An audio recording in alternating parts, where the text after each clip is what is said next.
자, 오늘은 이 로마서 8장 1절 2절의 말씀을 가지고 우리 성령의 내적인 사역이다, 이렇게 제가 제목을 붙여서 말씀을 드리러 갑니다. 자, 오늘 8장 2절에 보면 우리가 죄와 사망의 법에 있는 사람이다. 그런데 그 죄와 사망에 있는 저희들을 어떻게 해요? 살렸다. 뭐가 살렸어요? 하나님의 성령의 법이. 생명의 법이. 하나님이 만드시고 주신 그 법에 의해서 우리가 살았다라고 표현하고 있습니다. 그러니까 죄와 사망에 묶여 있다가 이제 거기에서 벗어나고 생명의 삶을 되었다, 이렇게 표현할 수가 있습니다. 그것이 어디서부터 이루어지느냐? 우리 인간의 마음 속에서부터 시작이 된다는 거예요. 예수님께서 승천하시면서 제자들과 초대교회 성도들에게 그런 말씀하셨어요. 아버지께로 내가 속히 간다. 그리고 너희 초소를 예배하겠다. 그렇게 말씀하시면서 내가 가야 너에게 성령이 온다, 그렇게 말씀하셨어요. 여러분, 성령의 사역에 대해서는 좀 더 깊고 자세한 내용은 요한복음에 많이 나와 있습니다. 요한복음에 우리가 자세히 읽어보면 하나님의 영이신 성령이 일하심과 성령의 특징과 성령의 역사와 성령을 통해서 이루어가는 하나님의 거룩한 일들을 잘 가르쳐주고 있습니다.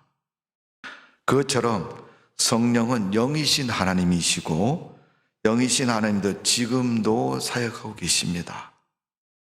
아마도 예수님이 이 땅에 재림하시는 그날까지 성령의 사역은 단독 사역으로, 또 그분의 주된 사역으로 이 세상의 모든 것을 다 주관하시고 이루어 나가실 겁니다. 하나님은 성령으로 그 사역을 시작하셨고 그 시작이 우리 인간의 내면에서부터 시작했다. 그러나 대부분의 변화는 우리가 무엇을 말해요? 외적인 행동이 변화되면 바뀌었다, 믿는다, 또 신앙이 있다, 성도다, 이렇게 표현하지 않습니까? 그러니까 세상 사람도 그래요. 교회를 다닌다고 얘기를 하고 듣고 하지만은 그분들도요, 검증이 되어야 인정을 해줍니다. 결국 외적인 행동을 통해서 그가 교회 다니는 사람은 교회를 가야 되잖아요. 그 사람이 하나님 믿는 사람이고 교인이다, 이렇게 얘기를 해요. 언제 교회 갑니까, 여러분? 심심하면 가요? 아니잖아요. 우리가 정한 예배 때에 교회를 가야 돼요. 뭐 때문에 가요? 예배 드리러 가는 거죠. 내가 하나님 앞에 드리는 것도 그래요. 성경에 정한 대로 교회의 법에 따라서, 우리가 믿음의 법에 따라서 해야 될 것을 어떻게 합니까? 그대로 순종하고 하는 겁니다. 그렇기 때문에 하나님의 거룩한 사역, 하나님의 사람으로 인정되어지는 겁니다.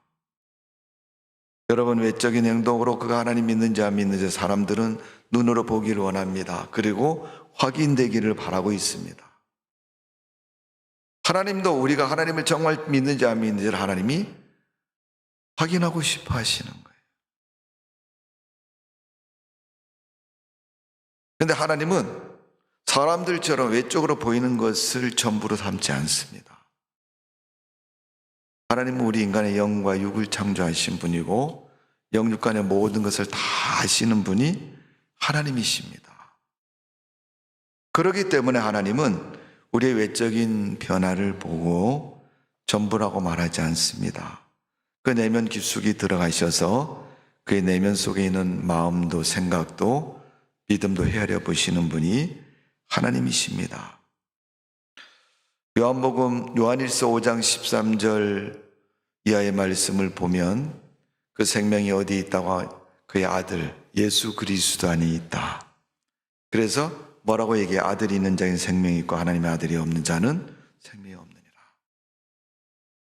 아들이 어떻게 있을 수 있습니까? 그 마음에. 그래서 요한복음 1장 12절은 영접하는 자, 곧 그를 믿는 자에게는 하나님의 자녀가 되는 권세를 주셨으니. 그러니까 하나님의 자녀가 되면 요한복음 3장 16절에 말한 것처럼 그를 자녀 삼으시고 구원하십니다. 그래서 요한복음 5장 24절에 보면 우리가 영생을 예수님을 믿음으로 너희 속에 영생이 있음을 알고 그 생명의 삶이 성도를 통해서 이루어진다는 것을 명백하게 말씀하고 있는 겁니다. 그것을 아시는 분이 뭐예요? 성령께서 아시는. 요한복음 3장에 보면 예수님이 니고데모에게 거듭남에 대해서 설명을 합니다. 그리고 마지막에 니고데모에게 아주 중요한 말씀하셨습니다. 영은 영이요 육은 육이다. 그런 표현을 사용하셨어요. 육은 육으로서 확인하는 것으로 전부이지만 영은 영적인 것으로 파악이 되고 구별이 되고 느낌을 갖는 거예요. 그럼 생각은 보입니까? 안 보이죠? 근데 생각은 있어요? 없어요? 있습니다. 어디 있습니까? 우리 속에 있는 거예요. 성경은 우리 인간에 대해서 하나님이 그 생각과 모든 걸 다 감찰하신다라고 표현하고 있습니다. 감추어 놓았던 것도 뒤집어서 보는 것처럼 보신다는 얘기예요. 사람들의 눈에는 안 보일지 모르지만 하나님의 눈에는 다 보이는 거죠. 그러기에 그것은 성령의 사역이고 성령을 통해서 하시는 일입니다. 자, 그러면 오늘 본문의 성령의 내적인 사역, 하나님이 우리가 하나님을 믿으면 하나님 우리에게 영접하는 자이기 때문에 우리 마음속에 임재하셔서 우리 속에 있는 내면부터 하나님은 어루만지시고 일하시는 거예요. 어저께 우리 지방의 임원 중에 한 분, 목사님 장인어른께서 소천하셔서 지금 장례 중에 있습니다. 장례 중에 있는데 사람이 여러분 세상을 살면서 우리 사람의 영혼이 언제까지 있는지 내가 스스로도 잘 몰라요. 그러나 하나님은 그것을 다 아신다는 거죠. 하나님은 그것을 다 주관하신다는 겁니다. 오늘 여러분 성령의 내적인 사역에서 가장 첫 번째 사역이 뭔지 아십니까? 바로 죄에서 해방되는 것입니다. 여러분 1절의 말씀을 보세요. 그러므로 이제 그리스도 예수 안에 있는 자에게는 결코 정죄함이 없나니. 죄에 대한 책임도 이유도 또 죄를 범하게 한 그 모든 것도 묻지 않으신다는 거예요. 그게 바로 정죄함이 없는 모습입니다. 자, 그리스도 안에 있는 사람들, 예수 안에 있는 믿음 안에 있는 사람들은 정죄함을 받지 않는다는 거예요. 그거 상관없이 다 통과되는 거예요. 우리 아들이 어릴 때 교회에서 아이들하고 용인 자연농원을 갔습니다. 4학년, 5학년 형아들하고 저 아이는 아직 학교를 들어가지 않은 아주 유치원 다니는 어린 나이 때 갔어요. 갔더니 그 자연농원에 가면 여러분 놀이기구가 얼마나 많습니까? 그죠? 네. 놀이기구를 타는데 거기 보니까 안내하는 안내자들이 아이들이 오면 키를 재봐요. 이렇게 벽에다가 눈금이 이렇게 있어갖고 탈 수 있는 그 선을 쫙 그어놓고 요 키까지 되면은 태워주는 거예요. 그러나 그 키가 안 되면 태워주질 않습니다. 놀이기구 앞에 갔는데 거기 아는 총각이 너 이리 와봐. 여기 서봐. 그러니까 딱 섰는데 키가 딱 모자라는 거예요. 아니 너는 여기 못 타. 그러니까 그때부터 완전히 얼굴이 빨개지고 까매지고 해서 그냥 왜 못 타냐는 거죠. 자기는 탈 수 있다는 거예요. 저는 이게 너무 어리기 때문에 위험해서 여기서 못하는 거야. 자기 의지하고 상관없이 어떻게 해요? 커트라인에 걸린 겁니다. 그래서 못하는 사람이 된 것입니다. 여러분, 해방이라는 것은 죄라는 커트라인에 우리 인간을 딱 놓고 보면 거기에 딱 걸리는 그런 문제를 가지고 있는 사람도 묻지도 따지지도 않고 그냥 태웁니다. 우리 아들이 못 탔어요. 그런데 옆에 있는 우리 아들보다 좀 작은 애가 탔습니다. 아들이 승질이 났습니다. 아니, 아저씨. 예, 젊은 그 총각을 보고, 아니, 아저씨. 쟤는 태워줘. 왜 나는 안 태워줘? 그래. 너는 안 돼. 왜 안 되는 거예요? 태워주세요. 그랬더니 막 때를 쓰면서 뒹굴면서 막 난리를 쳤습니다. 그래도 안 돼. 근데 쟤는 나보다 작은데 왜 쟤는 태워주냐 그랬더니 여기 사장님 아들이야. 그래. 걔는 어려도 제재를 받지 않고 다 탈 수 있는 사장님 아들이래. 억울하죠, 그죠? 아니, 키로 잰다 그러더니 나는 안 되고 나보다 작은 놈은 왜 타느냐. 왜 타냐고 물어봤더니 사장님 아들이기 때문에 탄다는 거예요. 여러분, 그걸 갖고 뭐라 그럽니까, 여러분? 특권, 이렇게 얘기하는 거예요. 예수를 믿는 사람은 하나님의 특권을 가진 성도인 줄로 믿습니다. 특히 죄에 대해서는 특권을 가진 사람이 성도입니다. 물론 여러분, 세상적인 죄의 개념도 여러분 공소시효라는 게 있어가지고 어떤 범죄도 여러분 10년 지나면 묻지 않는 그런 것도 있고, 최근에 여러분 우리나라 헌법 중에서 고쳐진 게 있습니다. 그게 뭔지 아세요, 여러분? 많은 것들이 수정이 됐지만 특별히 강조된 것이 있어요. 성범죄에 대해서는요 아주 강력하게 강화됐습니다. 최근 우리 한국 사회가요. 그래서 옛날에는 그 공소시효라는 그 잣대에서 되고 안 되고를 결정했는데 요즘은 그 성범죄만큼은 공소시효하고 상관없이 무한하게 적용할 수 있도록 법을 개정했습니다. 그러니까 여러분, 10년 전에 죄를 범했다가 10년 지났다고 해서 그 잘못을 묻지 않는 것이 아니고, 이 성범죄에 대해서는 20년이 지나고 50년이 지나고 100년이 지나도 묻겠다는 거예요. 오늘 여러분, 예수 안에 있는 사람에게 해방이 되었다. 뭐가 해방됐어요? 죄에서 해방이 됐다는 거예요.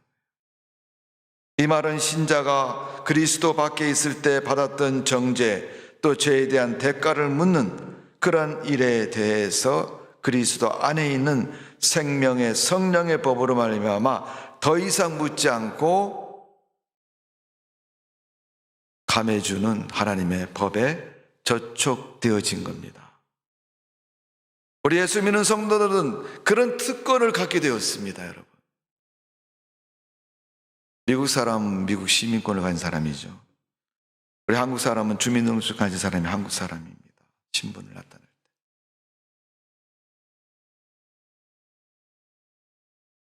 그럼 예수 믿는 사람은 뭘로 우리가 신분을 나타냅니까? 성경에 보니까 성령의 인치심을 받았다 그랬어요. 하나님이 성령으로 인을 치셨다는 것, 도장을 찍으셨다는 것. 하나님 도장을 받은 사람이, 성령의 도장을 받은 사람이 인치심을 받은 사람이고 그렇게 표현하고 있습니다. 그런 특권을 가진 사람이 성도입니다. 오늘 여러분 세상 살다가 어렵고 힘들고 여러분들 누가 무시하고 찌누르면 그렇게 생각하십시오. 까불지 마. 하나님이 나에게 인친 사람이야. 나는 하나님의 특권을 가진 사람이야. 너 하나님의 특권 있냐? 그 보좌 앞에서 한번 따져보자. 그 다음에 여러분, 해방이라는 것은 풀어놓아준다, 자유케 한다는 그런 뜻을 가지고 있는데, 그것은 바로 첫 번째로 적용된 것은 죄에 대하여서 자유함을 갖게 되었다. 두 번째는 어떤 자유함입니까? 사망의 법에서 사망에서 자유함. 그리스도로 말미암아 우리가 얻게 된 생명을 뭐라고 표현합니까? 영생, 이렇게 표현하고 있어요. 영생이라는 표현은 영원한 생명이라는 표현도 되지만 하나님 예수님의 생명도 표현됩니다. 왜 예수님의 생명을 표현할 때 중요한가? 여러분 우리 성경에 다 가르쳐주고 있잖아요, 여러분. 하나님 마음이 좋으셔서요, 시험을 보셔도요, 답 다 알려주고, 야, 답 써라! 그러시는 거예요. 제가 언젠가 그런 얘기 했잖아요. 면허증 시험 보려고 면허장에 갔더니 시험 문제가 딱 나오는데 아주 고무되더라고요. 100명이 앉아서 딱 시험을 보는데 앞에 있는 두 사람을 딱 그 시험 감독관이 일어나세요. 그래 두 사람을 이렇게 세우더니 데리고 가더라고요. 도대체 어디로 데려가는 건 조금 있다 나타났어요. 이만한 종이 뭉치를 들고 나타났는데 그 두 사람이 뭐 했냐면 가서 시험지를 선택하는 거예요. 그날 면허 시험 보는 그 신청자들에 맞추어서 이제 1교시부터 예를 들어서 5교시다 하면 500명이잖아요. 500명이 볼 수 있는 시험 문제가 100명씩 5타임을 내는데 5가지 유형으로 이제 미리 묶어서 이렇게 잘 만들어 놓습니다. 그러니까 그날 시험 보는 사람이 대표자로 2명이 가서 2개를 선택해서 시험을 보는 거예요. 홀수번호하고 짝수번호 이렇게 해가지고 시험을 봅니다. 어떤 데는 쉬운 문제가 걸릴 수도 있고 어떤 데는 어려운 문제가 걸릴 수도 있습니다. 거기 이제 감독관이 뭐라고 하냐면 여러분이 지금 100명이 시험을 보는데 대부분 시험 합격률을 보면 1종과 2종이 차이가 10명 정도 차이가 나는데 몇 퍼센트 합격하고 몇 퍼센트 떨어진다. 미리 말해줍니다. 근데 사실 시험 문제를 보면요, 저도 공부를 해봐서 알지만 시중에 파는 시험 문제랑 똑같이 나옵니다. 글자 하나 안 바뀌었어요. 똑같이. 그런데 합격률을 보면요, 똑같이 나오면 여러분 미리 보고 와서 시험을 치면 어떻게 해요? 100% 붙어야 되잖아요. 똑같이 나오는데 답을 알려주고 쓰라는 거와 똑같은 거 아니에요, 그죠? 그런데 70%, 60% 이렇게밖에 안 나와요. 30명, 40명은 떨어집니다. 가끔 보면요, 면허장 안내데스크에 보면요, 시험 보기 위해서 아니면 또 실기 보기 위해서 접수한 창구가 있습니다. 어떤 분은 이 접수 창구에 보면요, 그 시험 볼 때마다 수입 인치라는 시험 응시료처럼 인치를 우편처럼 된 인치라는 걸 붙입니다. 근데 인치를 붙였는데 앞에 붙이는 거 부족해갖고 뒤에까지 다 붙이는 분도 있어요. 아니 저분은 도대체 몇 번 떨어져서 그래?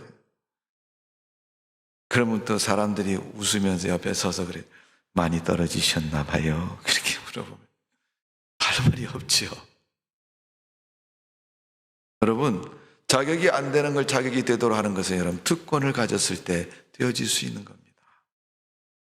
성도는 그리스도의 특권을 가지고 사는 사람이고 성도는 어떤 과정 속에서도 하나님의 특권을 가지고 살아가는 성도입니다. 그 특권의 첫 번째는 죄에 대한 특권을 갖고 있다. 죄에 대한 용서에 대한 특권. 두 번째는 사망, 죽음에 대한 특권을 가지고 있다. 사망에 대한 것이 여러분 어떻게 죽은 사람이 안 죽습니까? 이렇게 질문을 하는데 여러분 성경에서 가르쳐주고 있잖아요. 여러분 답을 다. 예수님이 십자가에 죽었어요? 안 죽었어요? 죽었죠. 살았어요? 안 살았어요? 3일 만에 살아나셨어요. 그걸 부활이라고 얘기했잖아요. 부활. 다시 살았다. 네. 제 생명의 모습으로 살아난 것을 부활이라고 얘기합니다. 하나님께서 예수님이 사람들이 죽였지만 그를 어떻게 해요? 살리셨습니다. 그리고 하늘로 올리셨어요. 예수님의 생명을 가진 사람은 예수님처럼 부활에 분명코 동참할 수 있는 성도인 줄로 믿습니다. 그러니까 사망에서 해방을 받은 거죠. 오늘 여러분 우리 인간의 눈으로 보면 살다가 죽었으니까 저분이 어젯밤에 돌아가셨으니까 죽은 것으로 사람들이 여기지만 하나님은 결코 죽음에 두리지 않습니다. 그를 살리십니다. 그러면 죽은 건 뭡니까? 하나님 말씀하시지 않았습니까? 아담에게 너희는 흙으로 돌아가리라. 여러분, 인간의 영혼의 죽음이 아닙니다. 여기 자기 자리를 찾는 모습으로 성경은 설명하고 있습니다. 사망의 권세가 결코 이기지 못하고 그리스도 안에 있는 생명의 줄에서 끊을 수가 없는 것입니다. 그러므로 예수님은 말씀하시기로 나는 부활이요 생명이요 나를 믿는 자는 죽어도 살겠고 무릇 살아서 믿는 자는 영원히 죽지 아니하리라. 예수님이 요한복음 11장 25절 26절에 그렇게 말씀하셨고 그는 분명한 약속입니다. 오늘 사도 바울도 그렇게 말했습니다. 고린도서 15장 55절에 보면 사망아 너희 이기는 것이 어디 있느냐, 사망아 너희 쏘는 것이 어디 있느냐. 오늘 사도 바울이 사망에 대해서 우습게 여겼던 것처럼 그리스도 안에 있는 성도들은 죽음에 대해서 두려워할 필요가 없습니다. 왜? 하나님이 살리시기 때문에 그렇습니다. 하나님의 크신 그 권능으로 살리기 때문에 우리는 생명의 성령의 법으로 사는 성도가 되어져야 될 줄로 믿습니다. 세 번째로는 무엇에서 해방입니까? 사단의 질병의 결박에서 해방을 받게 되었습니다. 사단은 언제나 우리 인간에게 못된 짓을 합니다. 그러니까 여러분 교회를 다니면서 사람이 좀 선하고 믿음으로 살아야지, 안 믿는 사람처럼 못된 짓 하고 교회 안에서 계속 교회를 다녀도 그렇게 살면요 반드시 그 삶의 끝에는 불행이 찾아옵니다. 왜? 하나님을 믿으면서도 그의 마음은 뭐의 지배를 받아요? 사단의 지배를 받기 때문에 그런 겁니다. 사단은 언제나 슬픔과 피해를 주고 질병과 고통을 줍니다. 그러니까 예수님이 어느 날 그 거라사 지방에 갔어서 복음을 증거할 때 무덤 사이에서 그 헐크처럼 난리치는 그런 사람을 만났는데 귀신의 힘에 의해서 그렇게 됐다고 성경은 표현하고 있잖아요. 사단은 여러분 우리 내 쪽에 들어오면요 자리를 잡고요 도망 안 갑니다. 아주 끝까지 붙으려고 그래요. 끝까지 아주 누룽지처럼 눌러붙어 있으려고 그래요. 누룽지가 붙어 있으면 어떻게 해야죠 여러분? 물 붓고 끓이면 됩니다. 여러분. 우리 마음속에 사단이 들어오면 어떻게 해야 됩니까? 하나님의 성령이 찾아오면 여러분 사단 도망가게 돼 있는 겁니다. 어떤 특별한 설명이 필요 없어요. 예수님처럼 말씀한 것처럼 뭐예요? 빛이 오면 어둠이 도망가는 거 똑같은 거예요. 나 도망갔다 소리도 안 하고 도망가 버려요. 사단이 준 질병, 결박 그런 것에서 해방이 되는 거예요. 그러니까 여러분 사단이 주는 건요 슬픔과 비애를 주기 때문에 날마다 슬픈 것이고 머리 복잡한 것이고 병 걸리는 것이고 아픈 것이고 난리죠. 물론 여러분 나이를 먹은 노화가 일어나고 육체적인 한계가 있어서 아픈 것도 있어요 여러분. 그러나 그런 거 말고 우리가 병에 걸렸고 질병을 앓는다면 여러분 사단이 준 질병도 그 유형 중에 하나입니다. 예수님 마가복음 16장 17절에 제자들과 성도들에게 그런 말씀하셨습니다. 저희가 내 이름으로 귀신을 쫓아내며 새 방언을 말하며 뱀을 집이며 무슨 독을 마실지라도 해를 받지 아니하며 병든 사람에게 손을 얹은즉 나으리라. 아멘. 병든 사람에게 손을 얹은즉 나았다. 손을 얹었으니까 나아요? 그 손을 얹는다는 의미는 뭐예요? 기도했다는 것이고 기도는 뭐예요? 하나님께 구하는 것이고 기도는 성도가 하는 거예요. 믿는 사람이 하는 게 기도지 여러분. 안 믿는 사람이 하는 건 기도 아니에요. 그 사람들이 하는 건 타령이나 주술이나 주문인 거죠. 그러나 성도는 입으로 똑같이 어떻게 보면 주술처럼 중얼거린다. 그게 뭐예요? 주술이 아니고 기도입니다. 하나님께 드리는 기도입니다. 하나님께. 오늘 여러분 예수 그리스도의 권세로 병든 자가 있으면 특히 사단이 준 병에 걸렸으면 기도하면 반드시 치료되는 역사가 있을 줄로 믿습니다. 해방되는 역사가 있을 줄로 믿습니다. 바로 그런 역사가 우리가 예수 믿는 성도들 성령을 통해서 이루어지는 역사인 것입니다. 자, 네 번째로 하나님의 성령이 내적인 일을 하시는데 그 첫 번째, 네 번째는 뭐예요? 불안과 공포에서 해방받게 해주신다는 거예요. 불안과 공포. 될까 안 될까? 안 될 것 같아. 아, 무서워. 네. 거기서 해방된다는 거예요. 불안이라는 것은 마음의 중심의 흔들림을 말하는 거예요. 그리고 그 흔들림으로 말미암아 찾아오는 심적인 고통을 말하는 것입니다. 마음의 중심에 흔들린 자는 타인에 대한 불신, 또 타인의 자신에게마저 불신에 빠지는 그런 허탈과 공허감 속에 빠지기 쉬운 것입니다. 대부분 여러분, 우리가 교회를 다니다가 하나님을 믿는 사람들이 많이 하는 말 중에 뭐 할렐루야 아멘도 많이 하지만 중에 하나 말이 뭐냐면 목사님 나 시험이 들었어요. 이런 말을 참 많이 해요. 여러분, 시험에 들었다고 표현하면 그게 무슨 의미겠습니까? 몇 가지 중요한 이유가 있습니다. 첫 번째는 자기 마음에 안 든다는 얘기죠.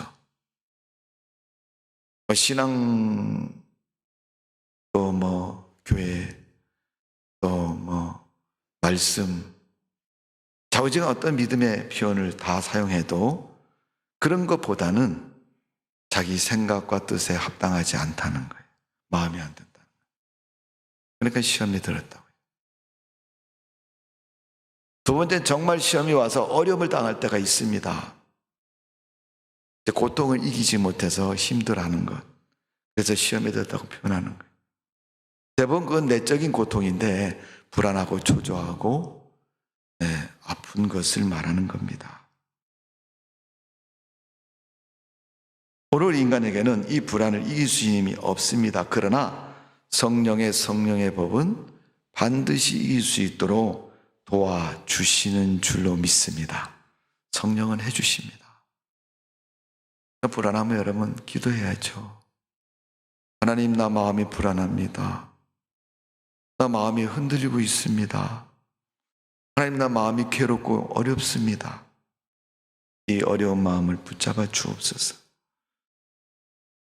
성령의 열매는 사랑과 희락과 화평과 온유와 오래 참음, 충성, 온유, 절제, 이런 것이 열매라 그랬는데 불안과 공포는 열매가 아니지 않습니까? 하나님은 그 기도 앞에 당신의 거룩한 능력의 손을 펴서 그를 고치고 치료해 주시는 줄로 믿습니다. 자, 성령이 임함으로 내적인 사역을 하신다 그랬는데 그 내적인 사역의 네 가지를 말씀을 드렸죠. 첫 번째는 뭐라 그랬죠? 죄에서. 두 번째는 사망에서. 세 번째는 질병에서 해방을 주신다. 그리고 마지막 네 번째는 불안과 공포와 마음에 찾아오는 불신을 이길 수 있게 해주시는 것이 성령의 내적인 은혜입니다. 참 이 사람이 불안과 공포는요 참 무서운 겁니다. 제가 대전 지역에서 전도사로 사역할 때 교회에서 사택을 줬는데 사택에서 교회까지 한참 걸어가요. 새벽마다. 사택은 이쪽 길 건너 이쪽 언덕에 있고 교회는 이쪽 언덕에 있으니까 아침마다 산을 2번 올라갔다 내려갔다 하는 거예요. 이제 나이가 어리지만 데려갈 수 없어서 우리 딸내미를 두고 새벽 기도를 갑니다. 그럼 자다가 일어나 보니까 엄마가 없어요. 난리가 나잖아요. 막 웁니다.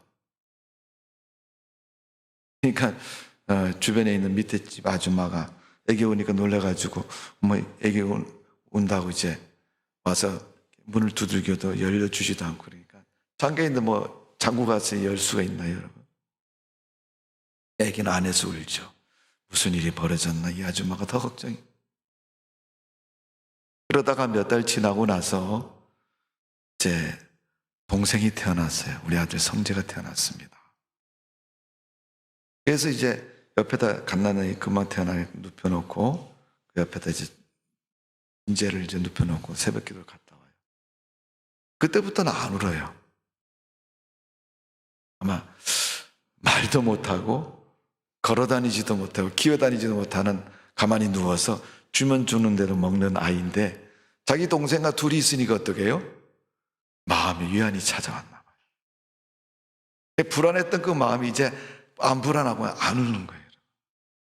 여러분, 뭐 동생이 무슨 힘이 되겠어요, 여러분? 생각해 보세요. 그래도 있으니까 위안이 된다. 여러분, 나 혼자 세상을 고독하게 살아갈 때는 여러분 두렵고 힘들고 어려울 때가 참 많습니다. 그래도 하나님 우리와 함께 하신 낭을 느끼고 임재하면 어때요? 그런 마음은 다 사라지고 기쁨의 삶이 되는 줄로 믿습니다. 성령은 우리 마음에 기름 부으셔서 평안을 주시고 기쁨을 주시고 우리의 삶에 진정한 안정을 허락해 주시는 줄로 믿습니다. 참 얼마나 귀한 사역입니까? 눈에 보이지도 않는데. 사도 바울은 로마서 8장 6절의 말씀 밑으로 내려가면 육신의 생각은 사망이요 영의 생각은 생명과 평안이니라.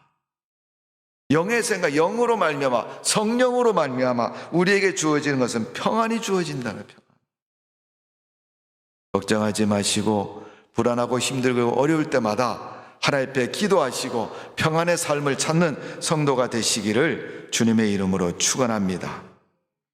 내적인 사역의 모습입니다.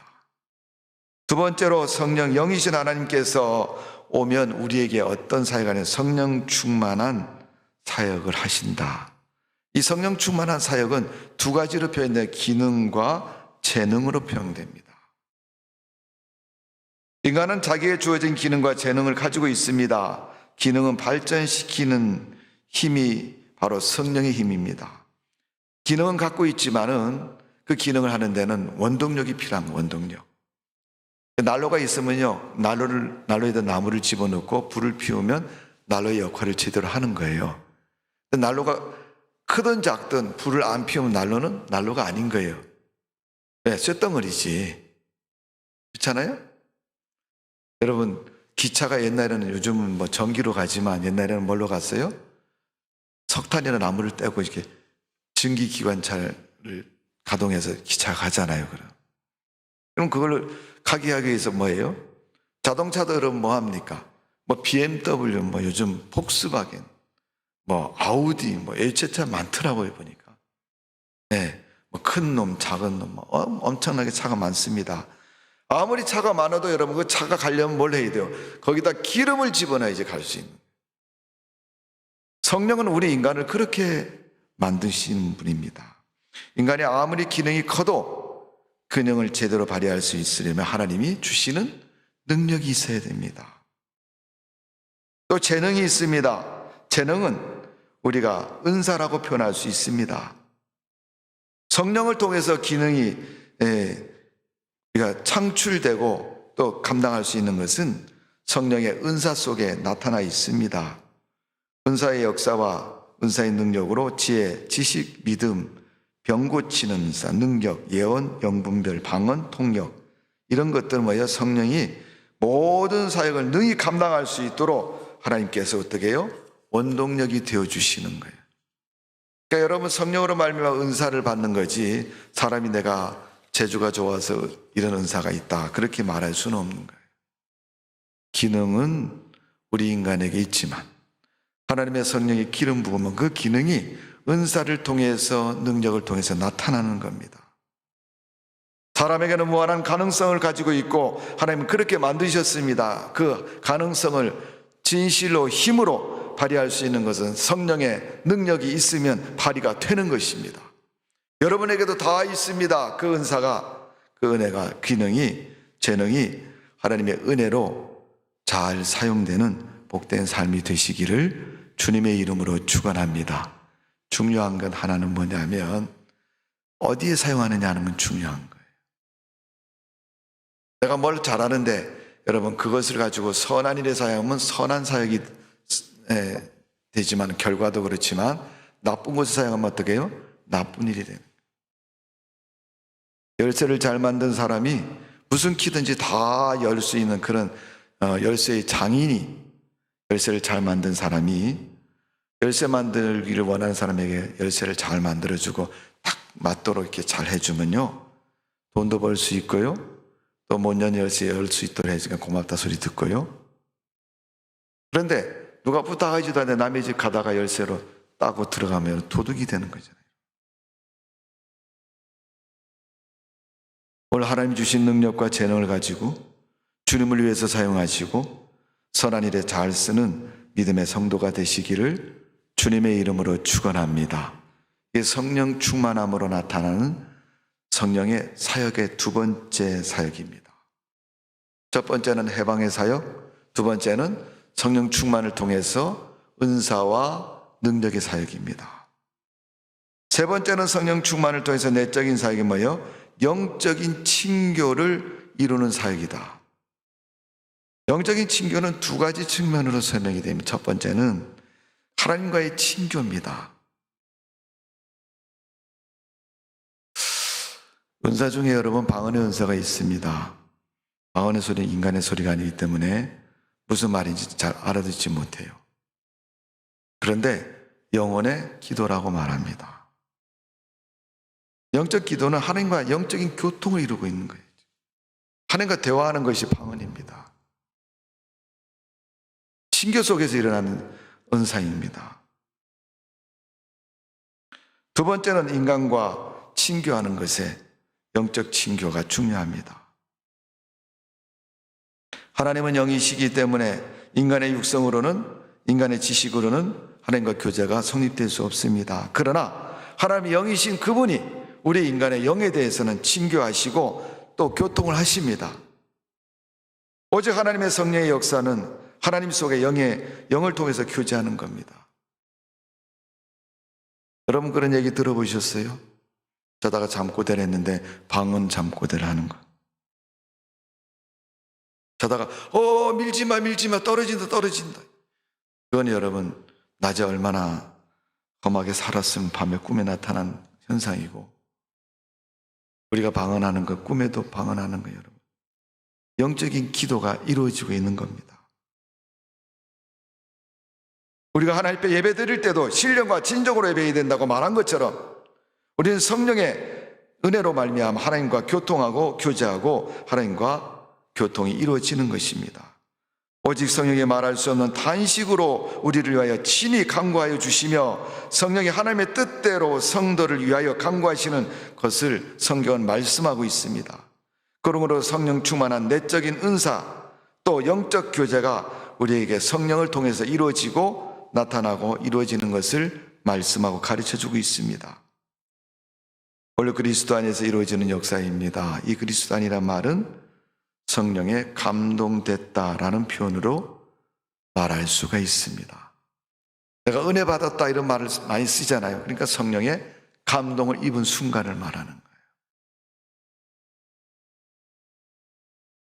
그런데 그 성령의 역사는 영의 역사이기 때문에 인간의 눈에 보이지는 않지만 감동은 있는 거예요.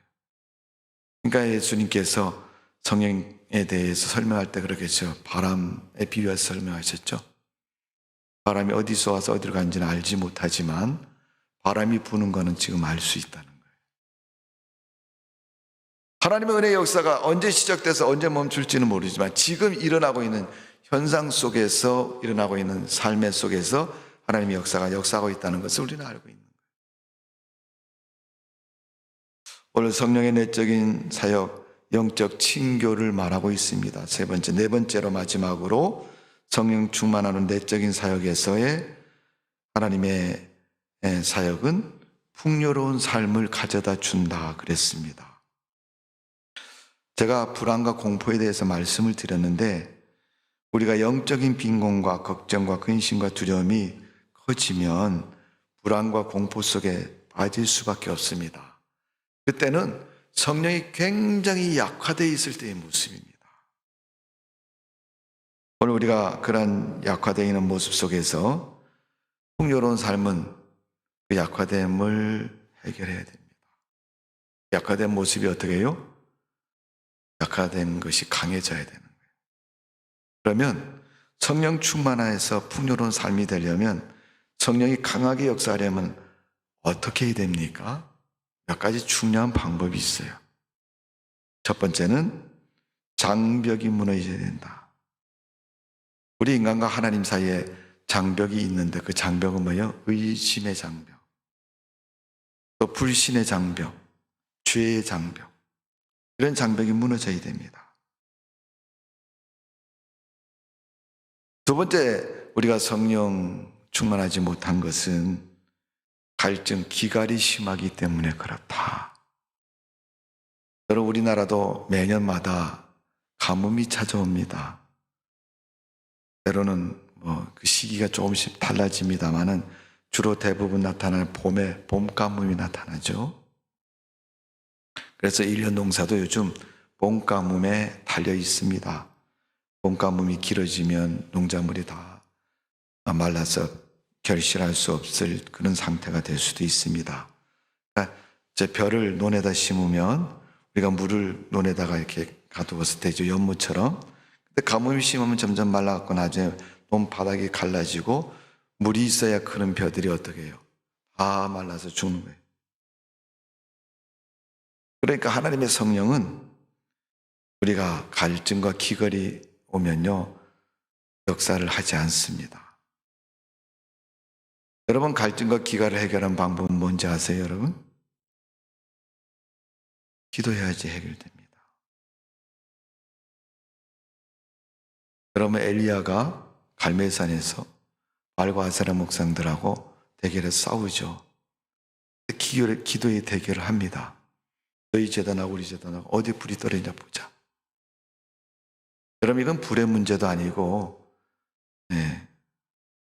서로 싸우는 대결의 문제도 아니에요. 영적 전쟁, 기도의 전쟁인 겁니다. 여러분, 신앙은 기도의 전쟁에서 승부가 나는 거예요. 기도 안 한 사람은 기도하는 사람하고 누가 이겨요? 100% 기도하는 사람이 이깁니다. 이유는 단순해요. 기도하면 하나님이 도우시기 때문에. 세상에 하나님이 이길 수 있는 사람 아무도 없습니다, 여러분. 그래서 기갈이 해결되면 문제는 해결된다. 기갈이 해결되면 풍요는 찾아온다는. 죄의 문제가 해결되면 여러분 풍요가 찾아오는 것처럼, 또 기갈의 문제가 해결되면 풍요가 찾아오는 것처럼, 믿음이 없다고 신앙이 없다고 하는 사람들 기도하고 하나님의 은혜가 기름 부어지면 하나님을 알게 됩니다. 성령께서 깨닫게 하기 때문에 믿음이 생기게 하는 거예요. 여러분. 마지막으로 하나님은 무에서 유를 만드시는 분이 하나님이십니다. 그 무에서 유를 만드시는 비결이 뭔지 아세요? 영이신 하나님이 임재하시고 그를 통해서 일하시기 때문에. 하나님만 계시면 우리가 걱정할 것도 없고 염려할 것도 없습니다. 오늘 사도 바울이 로마서 8장에 강조하는 것이 그겁니다. 생명의 성령의 법,